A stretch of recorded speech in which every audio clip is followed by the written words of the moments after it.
Esse podcast é apresentado por b9.com.br.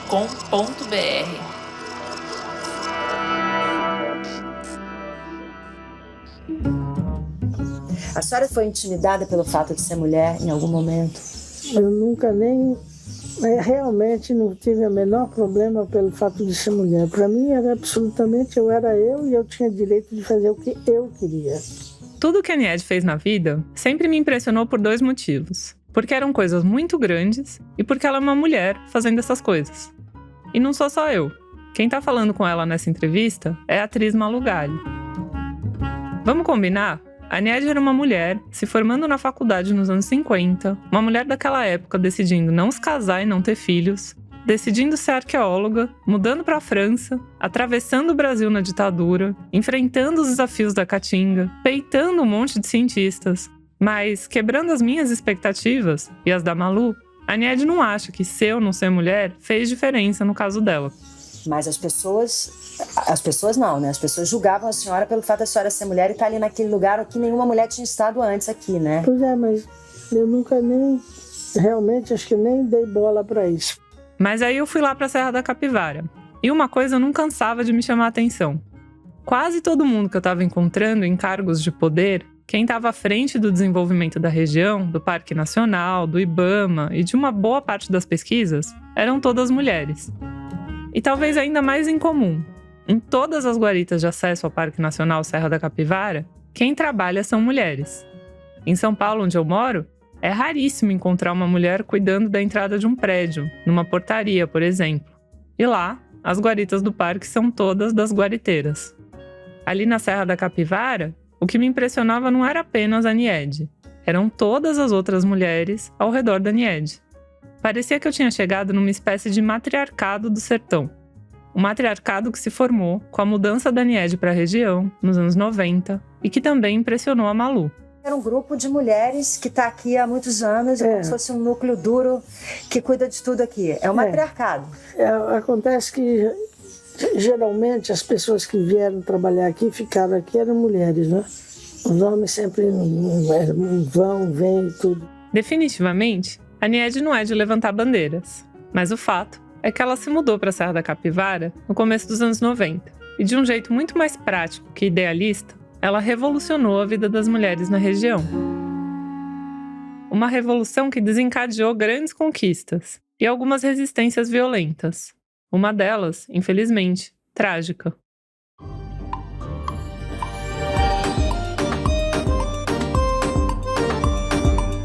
Eu sou a Kel Spinelli e você está ouvindo Os Caminhos de Aniede Guidon. Esse é o episódio 7, O Lugar das Mulheres.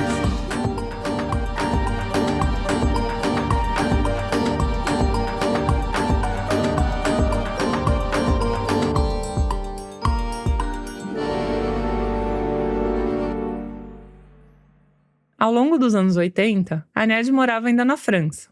Ela ia e vinha de lá para fazer pesquisas e para começar a tentar implementar o Parque Nacional Serra da Capivara. Foi uma década turbulenta, cheia de altos e baixos. E o fato de a Aniede não ter sentido qualquer resistência específica contra ela pelo fato dela ser mulher, não tira de vista que na maior parte das batalhas que ela enfrentou, do outro lado, tinha um homem. Nos episódios passados, a gente falou de como a Aniede tinha conseguido que o governo decretasse um parque nacional na Serra da Capivara, mas estava lidando com ameaças de morte de fazendeiros e políticos, homens. Ela tinha feito descobertas importantíssimas no Boqueirão da Pedra Furada, mas estava lidando com a descrença da comunidade científica, basicamente dominada por homens. Em 1986, aquele famoso ano que nunca termina na vida de Aniede Guidon, como se não bastasse, ela quase passou dessa para melhor. E o irônico é que não foi por causa de nenhum desses caras, foi por causa de abelhas. Naquele ano, a Aniede foi com a Silvia e uma equipe pesquisar uma gruta no sumidouro do Sansão. A gruta tem quase 80 metros de profundidade e embaixo tinha um lago. A Aniede queria descer para estudar a extensão do lago e como a água podia ser usada no parque. A equipe sabia que tinha abelhas lá embaixo da gruta, mas eles tinham levado aquela roupa de proteção que cobre o corpo inteiro e protege das abelhas. Só que não dava para entrar com essa roupa pela abertura da gruta, que era estreita. Aí, é claro, a Aniede tomou a frente, como conta a Silvia. aquela famosa história. Todo mundo tinha medo, a Niede Guidon não. A Niede e um guia decidiram descer pela entrada da gruta sem proteção para parar no primeiro andar de pedras e colocar a roupa lá. Mas não deu tempo para nada. Eu acho que alguém matou uma, porque matou uma, acabou. De lá de cima, a Silvia viu milhares de abelhas subindo na direção dela. Tomou ela mesma 30 picadas ali. Ela gritava para tirarem a Niede do buraco. Que a Niede é alérgica à abelha, que, portanto, podia até morrer. A Silvia correu para buscar o carro, que estava parado ali para baixo no morro, enquanto tiravam a Niede do buraco semi-acordada, junto com o guia Sansão. Então os caras trouxeram a Niede estava verde, roxa, eu pensei que já fosse. A Silvia foi no carro, com a Niede no colo, até o hospital, tentando conversar para a Niede não apagar. E no hospital, começaram a tirar os ferrões. Eu tinha 30, a Niede tinha 30 só na cabeça, eu também. Mas depois tinha mais não sei quantos. A Silvia pensou em mandar a Niede para São Paulo, mas o médico, o doutor Isaías, disse que ela não ia aguentar a viagem. A Silvia ficou acordada a noite inteira, desesperada. Foi um tema d'animo, como eu digo em italiano. Mas todos se salvaram. O milagre de San Gennaro é que a Niede estava roxa. A Niede sobreviveu, tanto ao ataque das abelhas quanto a todas as ameaças de morte e resistências que ela estava encontrando ao trabalho dela. Quem também sobreviveu foi o Parque Nacional Serra da Capivara. E eu tô lembrando disso tudo porque é um pouco impressionante para mim que depois de passar por tudo isso, a Niede tenha decidido se mudar de Malicuia para a Serra da Capivara. O que aconteceu foi o seguinte: em 86 foi criada a Fundação Museu do Homem Americano, que começou um processo de tentar levantar dinheiro para colocar de pé um projeto de desenvolvimento para o parque. Foi bem difícil no começo. A grande guinada veio 5 anos depois, em 91. Nesse ano, a Niede foi até a França defender que o parque se tornasse Patrimônio Cultural da Humanidade pela Unesco. Ela contou para Cristiane Delfina, passeando com ela pelo parque. Fui eu que fui até representar o Brasil, porque o Itamaraty me disse que não tinha nenhum embaixador que conhecesse arqueologia, então eles me deram um passaporte diplomático e lá fui eu representar o Brasil. E na primeira apresentação já o Brasil foi tombado como um patrimônio da humanidade. Então o Brasil não, a Serra da Capivara, né? Ela conseguiu, o que foi uma grande, enorme vitória. Porque a partir daí, a Niede e a equipe dela conseguiram captar mais recursos para o parque. Foi feito um projeto ambicioso que envolvia tanto criar estruturas de turismo, como melhorar as condições de acesso à Serra da Capivara. O projeto tinha até a ideia de fazer uma cidade arqueológica para os turistas que se chamaria Arqueópolis. Era um lugar onde o turista podia ter a experiência de dormir e viver ali no meio das tocas. Essa ideia não foi para frente, mas dá para ver que, no fundo, a Niede queria transformar a região no que muitos chamariam de primeiro mundo.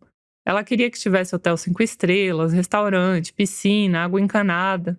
Mas aí, fazer esse projeto tão ambicioso sair do papel não ia ser possível à distância. O governo brasileiro solicitou, então, um projeto para a proteção do parque, que nós elaboramos, e daí pediu à França que eu fosse emprestada para dirigir a aplicação desse programa de proteção. A França perguntou se eu aceitava, eu disse que sim, e mudei de Paris para São Raimundo Nonato. Você já imaginou o que isso significa? A essa altura, acho que todos nós podemos imaginar o que isso significa. Significa que a Niede ia trocar os vinhos, as óperas e as mordomias da vida em Paris para se instalar de vez em São Raimundo Nonato, que ainda era uma cidade do interior, numa região onde faltava investimento, onde muita gente passava fome, onde tinha povoado sem luz e sem água. E ela faria essa mudança de vida quando muita gente jamais consideraria trocar nem de bairro. Porque em 92, quando a Niede se instalou de vez em São Raimundo Nonato, ela já tinha 58 anos. Só para te situar, aquele simpósio com os arqueólogos norte-americanos na Serra da Capivara, aquele do qual a gente falou no episódio anterior, quando ela levou um monte de gringo para conhecer o Boqueirão da Pedra Furada, aconteceu em dezembro de 93. Ela já estava com 60 anos. Apesar da Niede ter feito amigos entre guias e mateiros, a vida dela dali por diante seria quase que totalmente focada no trabalho, e um pouco menos recheada de amizades. No livro O Paraíso é no Piauí, a Solange Bastos conta que quando a Niede se mudou, ela chegou até a comprar uma escrivaninha para Silvia Maranca, na esperança de que a Silvia fosse trabalhar lá. Mas mudar para o Piauí não estava nos planos da Silvia. A Niede também fez um quarto para a antropóloga francesa Anne-Marie Pessy, que estuda as pinturas rupestres da região e hoje é presidente da Fundação Museu do Homem Americano, a Fundan. Mas a Anne-Marie preferiu morar em Recife e visitar São Raimundo Nonato para o trabalho. Não é qualquer um que toparia largar tudo e se mudar para lá, como ela contou para Cristiane Delfino. Quando eu saí de Paris, eu deixei toda a minha vida particular para lá. Meus amigos e tudo ficaram lá, entende? Aqui eu vivo sozinha. E nesse primeiro momento, só quem foi junto com a Niede foi uma cachorrinha, uma Schnauzer de nome francês, a Chloé. Uma cachorrinha que já estava acostumada a acompanhar a Niede em viagens. A Niede adora contar que ela vinha sentada do lado dela na primeira classe da Varig. Ela era muito bem educada, não gritava, não fazia nada. Inclusive, às vezes, no avião tinha criança chorando, gritando, ela quietinha. Você está vendo, é melhor ter cachorro do que filho. A Niede estava chegando em São Raimundo Nonato com esse lado dela super europeu, primeira classe, vinho do Porto no almoço e no jantar. Mas a gente não pode esquecer que esse é só um dos lados da Niede. Ela também sempre teve o lado aventureira destemida. E apesar de ter passado boa parte da vida morando numa metrópole europeia, a Niede estava cada vez mais à vontade no meio da Caatinga. Eu vinha muitas vezes dormir aqui no parque. É um lugar muito bonito para dormir, tranquilo. Você vê todas as estrelas e tudo, e a onça passeando aí. Já cheguei a ficar a menos de 1 metro de uma onça pintada, ela me olha e vai embora. Nunca tive nenhum problema, nem ameaça de ataque, nada. Enquanto a Niede ia se adaptando à vida nova lá no sertão, os planos para o Parque Nacional começaram a andar. Foi uma época em que, depois de tanta luta, parecia que a vida da Niede estava se tornando conquista atrás de conquista. E você, mulher, que pode estar ouvindo esse podcast com uma certa esperança de que a Niede tenha se mudado para a Serra da Capivara, querendo fundar uma sociedade alternativa, onde só as mulheres ditam as regras, sinto lhe informar, essa não é ela. O plano da Niede não era de dominação feminina, era de desenvolvimento turístico e econômico da região. Depois de o Parque Nacional ter se tornado patrimônio da humanidade, a Fundan estava conseguindo captar recursos dentro e fora do país. Em 95, um grande investimento veio do Banco Interamericano de Desenvolvimento, o BID. Com isso, em 98, ela conseguiu inaugurar um museu na região. E é uma grande conquista. Imagina que agora, em vez dela fazer exposições lá na casa da Dona Delfina para a comunidade, como a Niede fazia no começo, ela tinha um museu. Um museu onde ela podia exibir cestos de pedras, os primeiros esqueletos, as descobertas todas que tinham sido anunciadas na Nature. Então, nós criamos este museu para quê? Era também um atrativo turístico e para mostrar ao brasileiro tudo que foi feito. E aqui nós temos os laboratórios. Como ia fazer? Mandar o material para a França para ser estudado na França? Não tinha cabimento, entende? Então, nós abrimos aqui de maneira que, mesmo meus estudantes franceses, que fizeram doutorado sobre a região, vieram para cá e ficaram aqui. A Niede decidiu chamar o museu de Museu do Homem Americano. E se você vem acompanhando o podcast desde o começo, você já conhece esse nome. O Paulo Duarte, aquele primeiro professor da Niede que colocou ela no caminho da arqueologia, tinha o sonho de fazer um museu com esse exato nome, mas em São Paulo. Era um museu que se alinharia ao projeto do Museu do Homem de Paris, mas o Paulo jamais conseguiu inaugurar esse museu. A fundação que a Niede criou para gerir o parque, caso você tenha reparado, já tinha herdado esse nome. Claro que o Museu do Homem Americano em São Raimundo Nonato não era o mesmo projeto do Paulo Duarte, nem é o mesmo museu. Mas, ideologicamente, ela compartilha uma mesma linha de pensamento. O mesmo pensamento que tinha feito Paul Rivet lançar o Museu do Homem em Paris e que tinha feito Paulo Duarte querer ter um Museu do Homem Americano em São Paulo. A Isabella Bax, que estudou o pensamento do Paul Rivet, do Paulo Duarte e depois também o Museu do Homem Americano da Niede, é quem faz essa conexão. Os três bebem muito da mesma fonte, que é a fonte de acreditar que a ciência pode transformar a sociedade. Isso vai para Guidon, a ideia de que a ciência pode transformar a sociedade, mas ela já vem com ideias mais modernas de aplicar isso de uma maneira prática. Nós vamos fazer ciência, nós vamos inaugurar um museu e com isso nós vamos transformar a vida dessas pessoas que moram nas regiões mais secas, né, mais pobres do país. E aí você tem projetos de prospecção de água. Prospectar água, se você lembrar, era justamente o que a Niede estava fazendo quando quase morreu picada por abelhas, como eu te contei agora há pouco. Você tem projetos de criação de escola, de empregar as mulheres dentro das guaritas do parque. Eu vou te falar que até hoje a Aniede recebe críticas por ter decidido fazer o museu lá em São Raimundo Nonato e não em Teresina, que é a capital do Piauí, ou em São Paulo. Mas para mim, fazer o museu lá e promover que as pessoas visitem o museu lá é o que tem de mais legal nesse projeto. E o curioso é que quando a Aniede finalmente foi construir uma casa para ela fez no mesmo terreno onde está o museu. Sim, ela se mudou praticamente para dentro do trabalho. Uma vez instalada, a Aniede começou a meter a mão na massa e envolver as pessoas da região na construção da infraestrutura do parque. O seu Nilson Parente, por exemplo, um daqueles primeiros mateiros que foram guias dela, foi contratado para abrir os caminhos na Serra Branca, aquela região onde antes se chegava a pé, onde ficam as tocas em que moraram os maniçobeiros. Ao longo do tempo, o parque também começou a ganhar rotas turísticas, passarelas para visitação, iluminação e estradas para chegar até perto dos sítios de carro, naqueles caminhos onde a Aniede e a equipe tinham que percorrer a pé. Quando eu visitei o parque pela primeira vez, a Gisele Felice, que é geógrafa e arqueóloga, de quem a gente falou no episódio passado, me mostrou uma ideia que a Aniede teve de colocar canaletas para escoar a água das estradas em épocas de chuva. Porque na Serra da Capivara ou está muito seco ou chove tudo de uma vez, e as estradas ficavam alagadas. A Gisele chamou de Engenharia Aniede Guidon. Foi construído um centro de visitantes e guaritas que fiscalizavam o acesso à área demarcada. Ao longo do tempo, a Aniede começou a pegar o costume de passar bem cedinho para fiscalizar pessoalmente como estavam as coisas, especialmente quando tinha escavação acontecendo na área.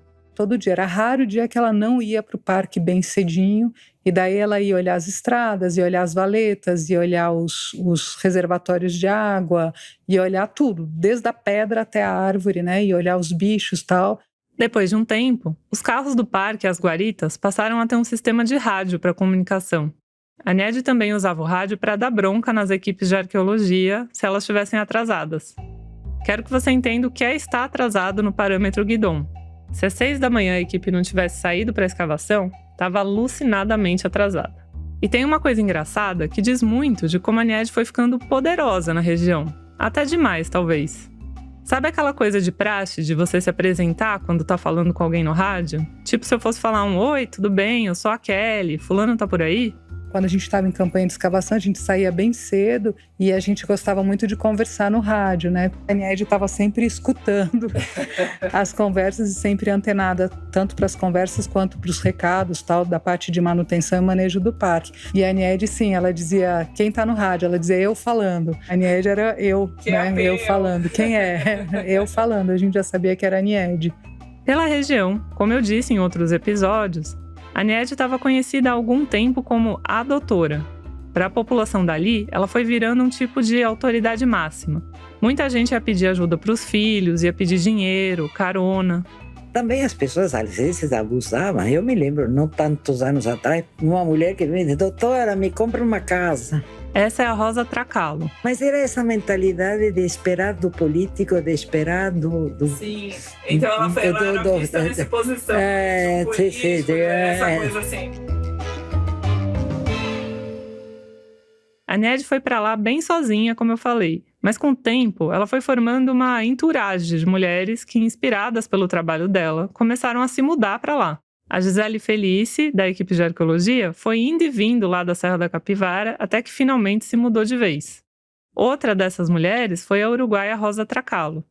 A Rosa tinha conhecido a Aniede numa escavação e tinha ficado muito inspirada. Conheci a Aniede, não sei por que sentimento intuitivo, não sei o quê. Eu sempre pensei, o dia que ela tiver velhinha, eu vou estar perto dela. Ela já tinha ido visitar a Serra da Capivara nos anos 80 e ela meio que sentia lá no fundo que um dia a Aniede ia precisar dela. E aí o dia chegou. A Aniede chamou a Rosa para comandar o primeiro hotel que seria inaugurado lá na Capivara. Aí me convidaram para vir e eu, claro que aceitei na hora. Ali no hotel, no começo, como era? Porque eu imagino que ainda tinha pouco turista. Nenhum. Eu me vejo ainda sentada do lado de fora, como era antigamente, e vi um carro e eu pensava, será que vai entrar? Me levou 3 anos a aparecer no Guia 4 Rodas. O hotel tinha um jardim com árvores floridas, um restaurante com portas de vidro e desenhos de pinturas rupestres nos quartos. No restaurante tinha pratos típicos e sucos da região. Na biografia que a jornalista Adriana Bujanra lançou sobre a Aniede, Ela conta que a Aniede queria também que servissem pratos elegantes para os tais turistas de primeira classe que ela esperava receber. Nível escargot. O que, claro, não tinha como acontecer porque as contas não fechavam. Junto com o hotel e a infraestrutura do parque, a Aniede começou também a desenvolver projetos para promover a economia da região. Um deles foi um curso de apicultura. Quando iam tirar o mel, eles queimavam as colmeias, exprimiam com a mão e vendiam o mel. E o mel daqui é muito bom, né? Mas dessa maneira eles iam extinguindo as abelhas. Então nós trouxemos também técnica de apicultura, instalamos um local para fazer todo o tratamento dos favos, explorar o mel, e engarrafar o mel e tudo isso, e depois também passamos para uma empresa. Muita gente fez o curso, ganhou colmeia e vende o mel até hoje. Vou te falar que o mel vendido ali é apenas maravilhoso. Em 93, teve também a primeira edição do curso para guia turístico oficial do parque. Esse curso acontece até hoje.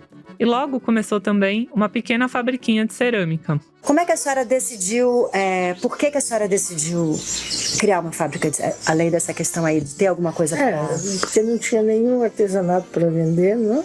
E eu então achei, como aqui os homens pré-históricos deixaram uma cerâmica muito bonita, muito interessante, eu disse, bom, vamos voltar à pré-história, vamos fazer cerâmica aqui.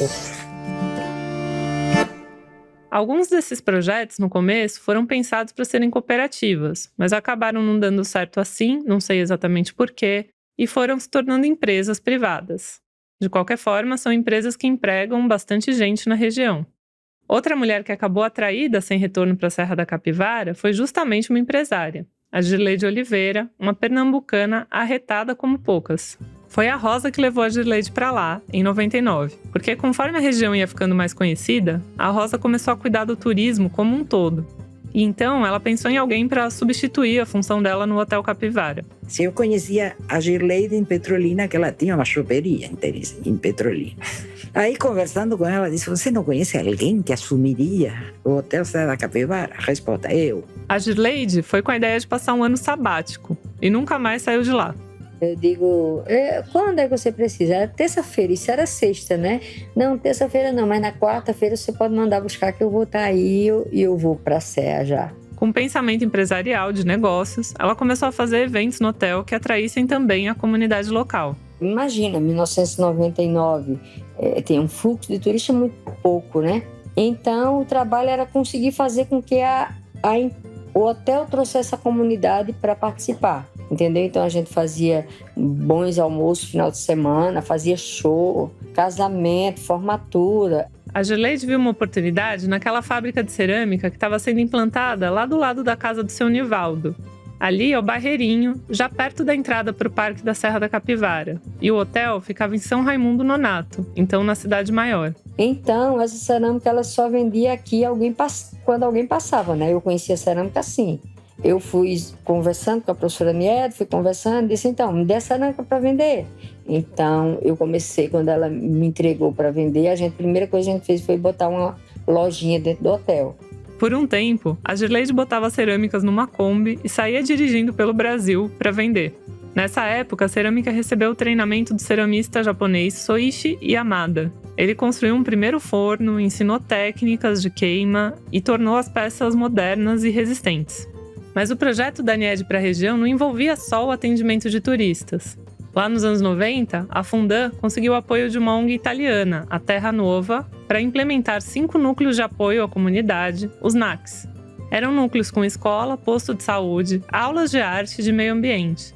Mais de 1.000 crianças da região passaram por essas escolas. A Itália fez um contrato conosco, com o governo do Piauí, que eles iriam financiar a construção de escolas no entorno do parque, porque naquela ocasião as crianças desses povoados não tinham escola, e eles iam construir, equipar as escolas, formar os professores e manter durante 5 anos. E depois de 5 anos, o governo do Piauí assumiria, né? Uma das primeiras escolas foi inaugurada no terreno do seu Nivaldo e da dona Carmelita, aquele casal que a Aniede sempre amou e onde também estava instalada a fábrica de cerâmica. O seu Nivaldo foi um dos primeiros guias da Aniede na região e ele também tocava sanfona, lembra? O casal doou 3 alqueires e ali foi construída a escola. A escola, por sinal, ficava a poucos metros da casa deles. A a Niede revelou de surpresa o nome da escola no dia da inauguração: Escola Nivaldo e Carmelita. É claro que esses projetos deram muita oportunidade para homens e mulheres. Vários moradores se tornaram guias, produtores de mel ou artesãos. Mas tem umas mulheres na região que agarraram essas oportunidades com unhas e dentes e transformaram a vida delas. Um outro desses núcleos com postinho e escola foi inaugurado no Sítio do Mocó. O Sítio do Mocó fica bem perto da entrada para Pedra Furada, no Parque Nacional. Lá, os moradores não tiveram problema com a demarcação do parque, porque eles estavam fora da área que ia ser demarcada. De qualquer forma, era uma região muito isolada, como conta Paula Alves, que cresceu ali. Tinha dia que você caçava um homem aqui nessa comunidade que você não encontrava, porque os pais saíam para trabalhar fora e ficavam só as mulheres. Então, as mulheres aqui, quem resolvia tudo, quem trabalhava na roça, quem assumia tudo, né? O papel de pai, o papel de mãe. Lá não tinha água tratada, não tinha eletricidade, não tinha telefone. Eu nasci e me criei no Sítio do Mocó, aí me casei, criei família. Essa é a dona Helenita. Meu apelido é Eremita, mas é Helenita, meu nome. E o apelido dela na região é Dona Eremita. Filha, tu já almoçou? Ali eu tenho feijão, arroz, feijãozinho verde, tu conhece? Pra você ver o tanto que minha terra é boa. Quando eu conheci a Dona Eremita, ela me recebeu com feijão verde que só de lembrar me dá água na boca. Mas se hoje a Dona Eremita faz feijão a mais, caso alguém apareça de supetão, tipo eu, teve época que ela não tinha o que dar de comer pra família. Aí foi muito sofrida minha vida com minha família, 11 filhos. Aí sem recurso, sem trabalho, só a gente vivendo da roça. Quando chovia, outros anos não chovia, não dava para criar nada. Aí minha filha, lá e vem o sofrimento e aí eu cheguei a pedir. Eu não tenho cerimônia de dizer não, o que é certo a gente fala. A Dona Eremita já tinha perdido 2 filhos pequenos. Ela não sabe dizer ao certo o que eles tiveram, porque não tinha médico na região. Mas muita criança ali morria por causa da falta de tratamento de água. Sim, um morreu com 3 meses, outro com 1 mês e pouquinho. A gente sem saber o que fazia, não tinha médico, não tinha nada. Só a gente socorrendo com chazinho de pau, de remédio, era o que a gente fazia. Nessa época, a Niede não só mandou instalar uma cisterna para tratar a água no Sítio do Mocó, como contratou a Dona Eremita para fazer faxina e cozinhar nas escolas novas. Aí, quando eu comecei a trabalhar, já comprei minhas coisas, já comprei meu armário, já comprei minha geladeira, já comprei meu fogão. Nessa época, eu não tinha nada. A Dona Eremita, depois, colocou 2 das filhas dela na escola também. Estudaram. 2 estudou aí. A menina mesmo tem uma que é formada para a área de saúde. Ela aprendeu aqui, aí foi se formar em Pernambuco, em Petrolina. E hoje é agente de saúde, ela. As escolas de educação básica eram gratuitas para a comunidade. Os alunos ficavam lá em período integral, tinham 3 refeições por dia, lanche e banhos diários. Banho que a Niede teve que limitar a 5 minutos por aluno, porque as crianças estavam tão contentes de poder tomar banho livremente que a água da cisterna ia para o brejo rapidinho. O que para mim é um pouco eurocêntrico demais é que as crianças todas tinham que aprender o hino da França. Vários guias do parque que passaram pelas escolas ainda lembram de cor a Marselhesa. Mas além de colocar regras na escola, como tempo limite para o banho ou cantar o hino da França, a Niede também tinha um super coração mole. Por exemplo, ela adora falar que só gosta de criança assada, que prefere cachorro e tudo mais. Mas dizem que tinha vez dela chegar a acordar cedo para fazer pudim e levar para os alunos comerem. Pouco depois, a Niede também mandou instalar um posto telefônico lá no Sítio do Mocó. A Paula Alves, que antes trabalhava na roça, começou a trabalhar como telefonista. Ela também se tornou professora de alfabetização, trabalhou no posto de saúde e fez o curso de apicultura. Quando eu saí do telefone, ela botou uma fábrica de costura. Aí eu fui participar do curso de corte de costura. Tirei em primeiro lugar também. E tudo que eu tirava em primeiro lugar, que eu fazia o curso tirar em primeiro lugar, eu disse, meu Deus, eu só estudei até a 4ª série, consegui isso. E, sabe, eu me sentia assim uma heroína quando eu fazia uma coisa que eu conseguia. Hoje a Paula se tornou empresária. Ela é dona do restaurante Pousada Trilha da Capivara. Na frente do restaurante, a Paula tem um armazém onde vende mel. Mas não era fácil para qualquer mulher ali na região assumir os papéis que a Paula ou a dona Eremita estavam podendo assumir. O lugar da mulher, para muitas delas, estava bem definido. Como a Niede disse para Malu. Mulher era só para arrumar a casa, fazer comida para os homens, servir os homens e tudo isso, entende? Quer dizer, porque aqui é uma população muito machista. Uhum. E daí o que eu comecei a fazer é ensinar as mulheres daquilo que elas tinham os direitos, né? Mas a pior face do que era considerado o lugar de mulher na região começou a aparecer nas funcionárias que a Niede contratou para trabalharem na Fundã. E tinha uma que chegava toda machucada, dizia, você não deixa ele bater. A Niede chamava a polícia, fazia a maior confusão e em entrevistas ela disse que chegou a contratar pessoas para ameaçar os maridos que batiam nas mulheres. Ela gosta de falar que mandava as mulheres darem sopa com caco de vidro para o marido abusador, mas eu acho que ela fala isso só para causar. É claro que nem toda mulher na Serra da Capivara apanhava do marido. A Niede adorava contar para os alunos franceses, por exemplo, que o seu Nivaldo, sempre que ia para a escavação, voltava para casa antes de dormir, nem que tivesse que andar quilômetros, porque não dormia longe da dona Carmelita. Tanto o seu Nivaldo como a dona Carmelita me disseram que é lenda da Niede, e que o seu Nivaldo voltava porque ele tinha que enrolar fumo que eles plantavam. Mas o fato é que o casamento dos dois parece ter sido de grande parceria, e durou até a morte da dona Carmelita durante a pandemia de Covid-19. A Niede também sempre diz que nunca sentiu qualquer comportamento impróprio dos guias e dos mateiros que acompanhavam as primeiras expedições. E é bom lembrar que no começo, essas expedições eram só de mulheres, acampando com eles no meio da caatinga por vários dias. De qualquer maneira, pensando em dar uma chance para as mulheres que tinham menos sorte do que a dona Carmelita, a Niede um dia teve uma ideia. Lembra das guaritas de acesso que foram construídas para cercar o Parque Nacional? Então, como eu contei agora há pouco, a Niede costumava pegar o carro e sair fiscalizando as guaritas logo cedo. E no começo, só quem ela tinha contratado para trabalhar nas guaritas eram homens. Como eu ia todo dia ao parque, e às vezes muito cedo de manhã, às vezes de noite até, eu chegava na guarita e não encontrava. O cara que tinha que estar lá não estava. Tinha ido beber num boteco na estrada. Tinha um outro que era casado, mas tinha um amante, então ele levava a amante dele para a guarita. E depois eles disseram que as guaritas eram muito sujas, mal cuidadas, e eles disseram que não era trabalho para homem, que eu tinha que botar lá uma mulher para limpar as guaritas e fazer comida para eles.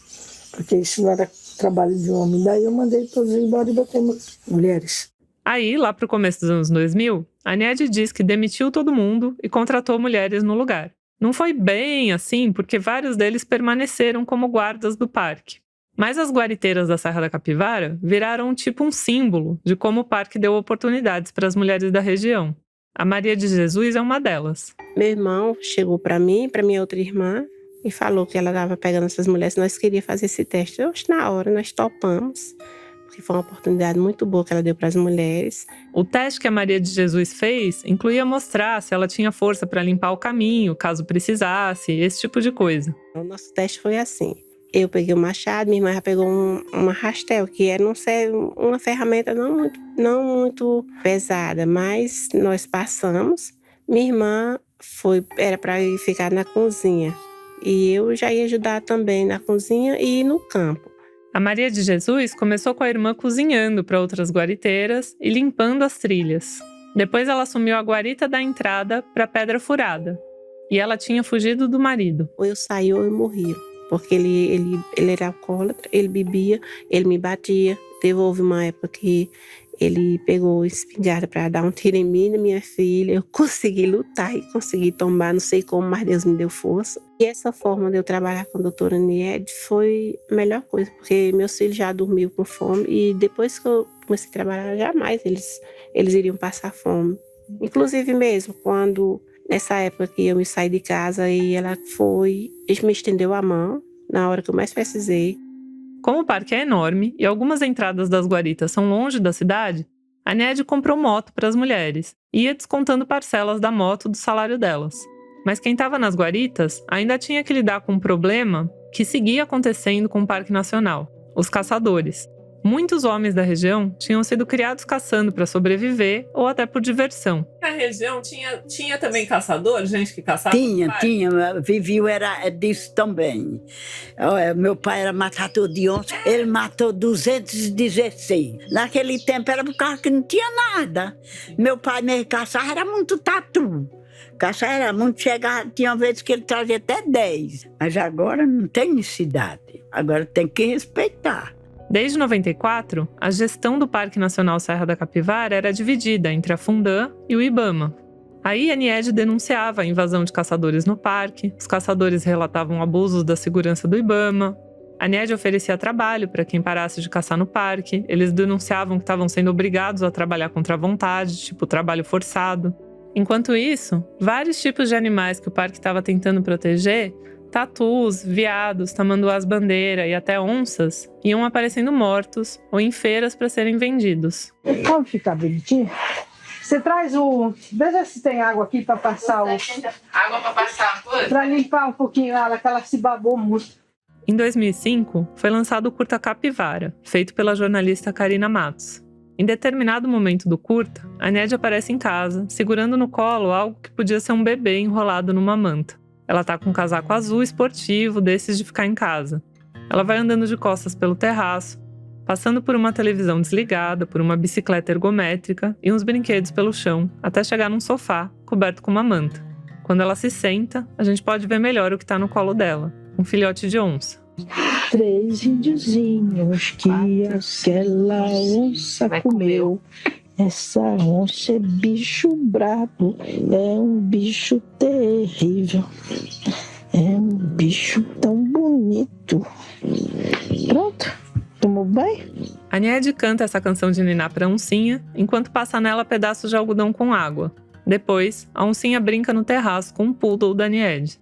A Chloé, aquela cachorrinha que mudou com a Aniede pra Serra da Capivara, já não estava mais viva nessa época. Ela morreu em 2001, num acidente, atropelada no próprio parque. Diz que nunca se viu a Aniede tão triste como quando ela perdeu a Chloé. Mas naquele momento, ela tinha uma oncinha para cuidar. Várias vezes. Eu tenho até aqui no meu jardim um lugar onde, quando chegavam pequenininhos, porque às vezes eles matam a onça, mãe, e aí o filhote fica aí perdido. Então, aí traziam para a senhora? Traziam para mim e eu criava aqui. A Aniede chegou a criar um centro de reabilitação para animais selvagens e uma área próxima do parque. O Isaac Simão Neto, biólogo que foi chefe do Parque Nacional Serra da Capivara entre 2001 e 2002, conta que os caçadores começaram a caçar mais dentro do parque do que fora dele, porque o parque estava preservando a natureza. Então os animais eram bem mais abundantes do lado de dentro. Eu sempre perguntava, por que você está caçando dentro e não fora? Eles falaram, porque as caças estão aí dentro. Então, eles tinham já essa percepção também que tinha mais bicho dentro. E tinha por causa da vigilância. Uma das guariteiras daquela época era a Ivani de Jesus Souza Ramos. O apelido dela era Doxa. Não, tinha muito amor pelo pai. Ela era assim, bem fiel ao trabalho para a Aniede, né? Eu lembro, assim, uma coisa que era muito marcante, é que dentro da guarita da Doxa e na casa dela, ela desenhava as pinturas rupestres que tinha no parque, com lápis. A Doxa era irmã de um dos maiores e mais conhecidos caçadores da região, o Paulo de Jesus Souza. E o Paulo, irmão da Doxa, já tinha sido pego caçando algumas vezes. Mesmo assim, o Paulo ficava chantageando a guariteira para deixar ele caçar dentro da área do parque. E ela contou isso pro Isaac. A Doxa me falou algumas vezes que ele estava perturbando ela, né? Que ele queria entrar dentro do parque para caçar. E ele queria entrar pela guarita dela, né? Considerando que ela era irmã dele, que ela ia deixar ele passar, né? E ela não deixava, né? O Isaac, como era chefe do parque, tentou intervir na situação. Ele estava tentando contato com o irmão da Doxa quando, por acaso, eles se encontraram cara a cara no dia 16 de novembro de 2001. E aí ele deu sinal assim de luz. E eu, a princípio, eu não sabia quem era, porque eu não conhecia o Paulo, né, pessoalmente. E aí ele disse, eu sou o Paulo. Né? Eu lembro que ele tinha um bigodão branco. Assim. E estava ele com mais alguém no carro dele, não lembro quem era. A conversa foi tranquila na medida do possível e o Isaac pediu que ele parasse de caçar e que deixasse a Doxa fazer o trabalho dela. E achou que ele tinha consentido. Falar de perturbar a sua irmã, porque esse é o trabalho dela, é o ganha-pão dela, né? Caça fora do parque, né? Assim, fora do parque não tem fiscalização, mas não vá caçar dentro, né? Então, aí eu lembro que eu falei, cara, ó, para, tal, isso aí, né? E a sua irmã, ela Tipo assim, ela é fiel, ela vai contar, ela fala demais. Eu falei, cara, mas é o trabalho dela, deixa ela, não sei o quê. Pronto, ele foi embora. Os dois apertaram a mão e seguiram seu caminho. Poucas horas depois, o Isaac voltou para a sede do Ibama e encontrou um monte de gente do lado de fora. A Dosha tinha sido assassinada com um tiro de cartucheira, uma espécie de espingarda, na frente da sua guarita. O tiro tinha sido dado pelas costas, mas ela também tinha cortes de facão na mão, como se ela tivesse tentado se defender quando o irmão a atacou. Pelos cálculos que a gente fez, foi mais ou menos umas 3 horas depois que eu cumprimentei ele, que eu conheci ele na estrada, né? E que eu pedi para ele parar de perturbar a irmã. Foi mais ou menos umas 3 horas depois que ele me matou. Em seguida, o Paulo disse num bar que Isaac e Niede seriam os próximos. O Isaac conta que o Paulo ficou foragido 3 dias e depois se entregou. O Paulo acha que ele se entregou porque ficou com medo de ser preso, depois de a Niede espalhar pela rádio local um anúncio de recompensa para quem desse informações do paradeiro dele. Na guarita em que a Dosha ficava, tem uma placa até hoje, com os dizeres: homenagem à funcionária Ivani de Jesus Souza Ramos, morta defendendo o Parque Nacional Serra da Capivara. Em janeiro de 2002, o Estadão publicou uma reportagem falando que o Parque Nacional Serra da Capivara estava vivendo uma guerra entre os caçadores e os transgressores das leis ambientais e os responsáveis pelo parque. A Maria de Jesus, a guariteira com quem eu conversei, fala que nessa época ela sentiu um pouco de medo de trabalhar nas guaritas. Mas ela sabia que os guardas do parque estariam de prontidão qualquer coisa que acontecesse. Era só ela chamar pelo rádio. A doutora Niede, ela sempre foi atenta para proteger a gente, nós mulheres, né? Ela pagou um professor para dar aula para a gente, né, de defesa pessoal. Também ela fez um pedacinho de madeira para cada uma de nós. Se alguém viesse para querer se aproximar da gente ou querer pegar a gente já tinha nossa mansa louca, como diz ela. Ela pediu pra gente colocar esse apelido, a mansa louca. Um pedaço de madeira com uma cordinha, colocar no braço e, tipo assim, modelo um cacetete, só que é maior um pouco. Em 2005, a Niede ainda recebeu uma ligação de madrugada com uma voz masculina, ameaçando a casa dela e o museu. Juramentos de morte chegavam por bilhetes que funcionários recebiam na fundação. Na Folha de São Paulo, uma reportagem dizia que as ameaças aconteciam porque a Niede seguia denunciando os caçadores. Com o tempo, a situação foi se acalmando. Trabalhando na guarita, a Maria de Jesus conseguiu sustentar os filhos. Com alguma ajuda da Niede, ela comprou um terreno. Nesse terreno, ela construiu uma casa para ela e para cada um deles, todos crescidos, que agora criam suas próprias famílias. Também foi a melhor coisa que ela já fez, foi dar essa oportunidade para nós mulheres, porque muitas de nós vivia mesmo dentro de casa ali, sofrendo muito. Tem muitos maridos que eram abusivos, outros não, né? Não vou exagerar também, mas tinha muitos que eram assim. E muitas dessas mulheres, ela conheceu a história de cada uma, inclusive a minha e de outras delas, né? E ela estava pronta para ajudar a gente, como sempre teve. A Niede contribuiu para melhorar a vida da Maria de Jesus, da Paula Alves, da Dona Eremita. E querendo ou não, ela se tornou inspiração para várias outras mulheres. E a quantidade de mulher que tem trabalhando nisso aí? Tudo, né? Um monte de mulher maluca. Malucas. Que acreditaram na história, né? Acreditaram na história, gente. Sim. Numa mudança. Quem é que muda um ambiente nativo, né? Porque a mudança, a gente aprende na escola que as mudanças elas começam a gerir após 100 anos. A Niede Guidon fez isso acontecer antes dos 50 anos. Como a Niede disse no começo, não é que ela só convidou mulheres para irem para lá, mas foram as mulheres que ficaram. Não é que ela chegou querendo dar oportunidade só para as mulheres, mas ela viu que as mulheres não só queriam, como estavam precisando dessas oportunidades. A apaixonante Dona Eremita, que hoje tem 80 anos, se tornou uma grande defensora do Parque Nacional. Além de ser contra a caça dentro da área, ela diz que passou a entender o valor das pinturas rupestres que ela via desde criança. Ali nós não dava valor de jeito nenhum àquilo. Pensava que não tinha nenhum valor. E agora hoje é um valor terrível que tem, de cultura. Além de me servir aquele delicioso feijão verde, a Dona Helenita quis me mostrar como hoje ela canta e dança nas rodas de São Gonçalo. As rodas de São Gonçalo são festas tradicionais, que são feitas para agradecer ao santo pelas graças alcançadas. Ora viva, viva São Gonçalo, viva São Gonçalo, viva. Aí eu viro para a senhora e digo assim: vós me ser, senhora Kelly, passa a mão no seu cabelo, passa a mão no seu cabelo, e do céu vem lhe caindo pingo de água de cheiro, pingo de água de cheiro. Aí a gente sai dançando. E mesmo entre as mulheres que não se mudaram para a Serra da Capivara, é enorme a importância do que a Niede representa, tendo feito tudo o que ela fez, que inspirou muitas outras de nós. Olha quanta mulher eu mencionei ao longo dos episódios que foram até lá tentar entender, criticar ou recontar o trabalho dela. A Solange Bastos, que fez o livro O Paraíso é no Piauí. A Cristiane Delfina, que fez A Mulher Original, que é um documentário e uma tese de mestrado. A Karina Matos, que fez o Curta Capivara. A Adriana Bujanra, que fez a biografia Niede Guidon, uma arqueóloga no sertão. A Malu Gali e eu, e um monte de outras mulheres que vão se juntando nessa jornada. Mas como nem tudo são flores, no episódio final da nossa série, a gente vai saber dos problemas financeiros que o Parque Nacional Serra da Capivara enfrentou nos últimos anos e que botaram muitas dessas conquistas a perder. A Niede teve que demitir funcionárias, fechar guaritas e escolas. Os problemas foram tão grandes que fizeram a Niede ameaçar, mais de uma vez, largar tudo e ir embora. A gente também vai falar sobre o aeroporto, que a Niede finalmente conseguiu que fosse inaugurado, sobre a aposentadoria da Niede e o futuro do Parque Nacional. E principalmente, a gente vai tentar entender se a Niede Guidon, afinal, encontrou o lugar dela no mundo.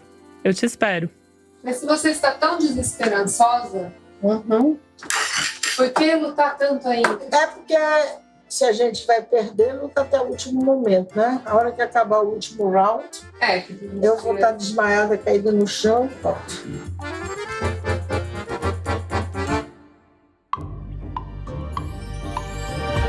Eu sou a Kel Spinelli, criadora, roteirista e apresentadora desse podcast. A produção é do B9, com apoio do Instituto Serra Pilheira. O Alexandre Potashev fez comigo a direção criativa e a Giovana Romano está na equipe de roteiro. O Telro Preste é mentor desse projeto pelo Instituto Serra Pilheira. A pesquisa é do Fábio Siqueira. A trilha sonora é composta por Felipe Consolini. A edição e a finalização do áudio são do Gabriel Pimentel. A identidade visual é da Vanessa Gasparini. Nesse episódio, usamos entrevistas dadas por Niede Guidon para Cristiane Delfina, para o documentário A Mulher Original, e uma entrevista dada por Niede Guidon para a atriz Malu Gali. Também usamos um trecho do documentário Capivara, de Karina Matos. Assina o nosso feed para não perder nenhum episódio e procura pela gente no site do B9. É www.b9.com.br/podcasts. Até a próxima!